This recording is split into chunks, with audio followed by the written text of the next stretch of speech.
দেখো বৌমা, তুমি জানিয়ে এত অহংকার হচ্ছে না, সেটা কিন্তু আমার ছেলে। হ্যাঁ মা, ওটা আপনার ছেলে হতে পারে, কিন্তু মনে রাখবেন ওটা কিন্তু আমার স্বামী। আমি যা বলবো ও তাই শুনবে। না বৌমা, আমি ওকে সঠিক শিক্ষায় মানুষ করেছি। ও আগে আমার কথা শুনবে, তারপরে তোমার কথা শুনবে। না মা, ও মোটেও আপনার কথা শুনবে না। ও আমাকে খুব ভালোবাসে, ও আমার কথাটাই আগে শুনবে। না না বৌমা, ওটা তোমার ভুল ধারণা। আমার ছেলে আমাকেই ভালোবাসে। ঠিক আছে মা, আপনার ছেলে আসুক, আমরা দুজনেই জিজ্ঞাসা করবো ও কাকে বেশি ভালোবাসে। ঠিক আছে।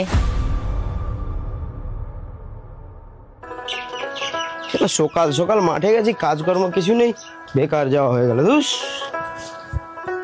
শিউলি, শিউলি, মা, ও মা। কি হয়েছে কি? বাবা, একজন হলেই হতো, এক গ্লাস জল দাও। পারবো না। কেন? খোকা, তুই কাকে বেশি ভালোবাসিস, আমাকে না তোর বউকে? স্বামী, তুমি বলে দাও তো, তুমি আমাকেই বেশি ভালোবাসো। আরে বাবা, তোমরা এমন করছো কেন? আমি তো তোমাদের দুজনকেই খুব ভালোবাসি।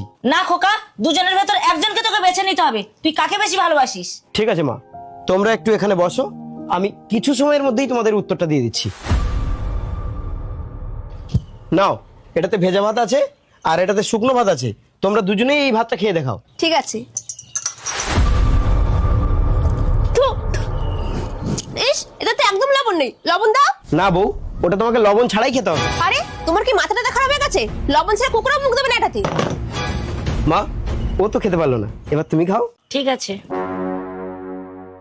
বাহ, এটাই লবণ আছে, আমি সব খেয়ে নেবো।